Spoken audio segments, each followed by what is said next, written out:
देखिए, आज अगर मंदिरों में खुदाई हो रही है, मस्जिदों में खुदाई हो रही है, तो हम ये मानते हैं कि कहीं ना कहीं जो मुस्लिम संगठन है उनकी कमी है। आज वो खुदाई के लिए परमिशन दे देते हैं, वो धरना प्रदर्शन नहीं करते, वो घेराव नहीं करते। ये मुस्लिम संगठन कमजोर है। आप एक गुरुद्वारे की ईंट तो हिला के दिखाओ, आपको संसद की ईंट हिला के दिखा देंगे। हिला के दिखाओ आप। अरे वो तो कोर्ट पे छोड़ देते हैं ना मुसलमान। मैं कहता हूँ आप कोर्ट छोड़ो यार, आप कोर्ट जाओ, कहीं जाओ, आप एक ईंट हिला के दिखाओ गुरुद्वारे की, हम संसद की ईंट हिला के दिखा देंगे आपको।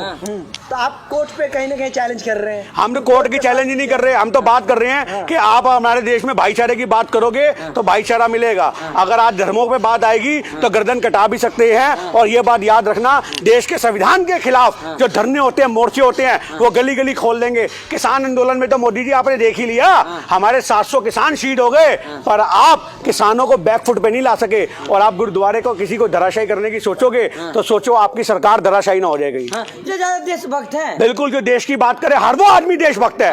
अगर आज आप देश से जुड़े सवाल करोगे तो आप देशभक्त हो, अगर आप देश के खिलाफ सवाल करोगे तो आप देशद्रोही हो। और अगर मैं देश से जुड़े सवालों का जवाब दूंगा तो मैं देशभक्त हूँ, अगर मैं देश के खिलाफ जवाब दूंगा तो सरदारों को खालिस्तानी कहना चाहिए। क्या सरदार खालिस्तानी हो जाएंगे?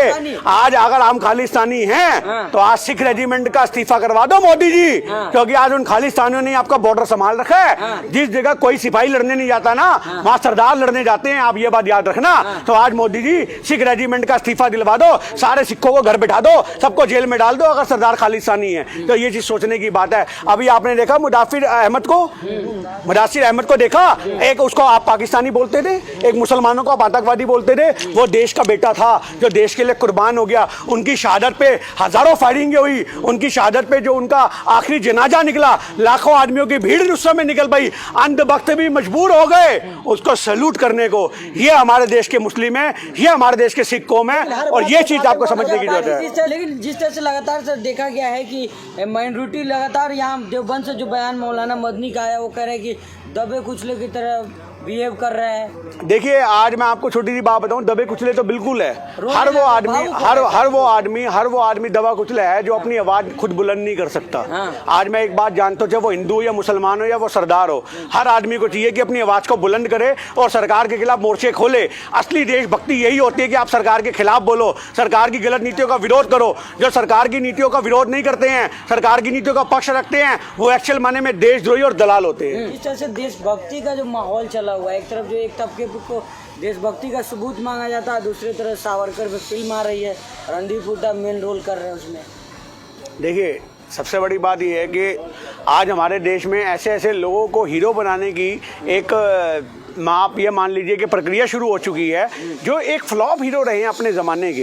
अगर आप सावरकर की बात करो तो उसमें क्या दिखाया जाएगा कि सावरकर की, मैं कहता हूँ बिल्कुल बने सावरकर की मूवी और उसमें सच्चाई दिखाई जाए कि किस प्रकार से ये लोग अंग्रेजों की दलाली करते थे, किस प्रकार से ये संघी उनकी गुलामी करते थे, किस प्रकार से देश को बांटने का काम करते थे, किस प्रकार से ये उनके पक्ष में काम करके 60 रुपये महीने की पेंशन लेते थे, किस प्रकार से ये अंग्रेजों के खिलाफ माफ़ीनामे लिखते थे। आज ये चीज़ सोचने की जरूरत है। जिस आदमी ने लगातार आज ब्रिटिश सरकार को माफ़ीनामे लिख लिख के अपनी रिहाई की मांग करी हो, उसके ऊपर फिल्म बन रही है आज उसको हीरो बनाने की, क्योंकि इनको पता है कि हमारे सावरकर का ढोल फट चुका है, जगह जगह वो माफी वीर के नाम से प्रसिद्ध हो चुका है। तो उस माफी वीर को सही में वीर दिखाने के लिए फिल्म बनानी बहुत जरूरी है। अभी एक फिल्म तो मोदी जी पे भी बनी थी, आपने देखा होगा, और 2 बार उसको पर्दे पे लगवाया गया और दोनों बार पैसे भी वसूल नहीं हुए। और ये बात सोचने की बात है, देश के प्रधानमंत्री जी के लिए जो लाखों की भीड़ इकट्ठी हो जाती है, कहाँ गए वो अंधभक्त? अपने भगवान की फिल्म देखने नहीं गए? तुम्हारे भगवान फ्लॉप हो गए टीवी के अंदर, टीवी चैनलों पे वो 4 दिन में उतर गए। और मोदी जी की फिल्म के अंदर तो हमने पहली भविष्यवाणी कर दी थी कि विवेक ओबराय तेरा भविष्य खत्म। आज वही बात आखिरी साबित होगी, रणदीप हुड्डा तेरा भविष्य खत्म। तू ऐसे आदमी का किरदार अपने आप में निभा रहा है कि जब तक तू जिंदा रहेगा सारी जिंदगी गालियां खाएगा लोगों से, क्योंकि तू उस आदमी को हीरो बनाने के पक्ष में है। पर अगर इस फिल्म के अंदर सच्चाई दिखाई जाए तो हम सब लोग देखने जाएंगे, हम सब कांग्रेसी देखने जाएंगे, जगह जगह प्रचार करेंगे कि जाओ और सावरकर की फिल्म देखो। पर ये सच्चाई नहीं दिखाएंगे, ये उस एक दबे हुए इंसान को हीरो बनाने की कवायद करेंगे। इंसाफ दिलाएंगे वीर सावरकर को। सावरकर को मिल गया इंसाफ मेरे भाई।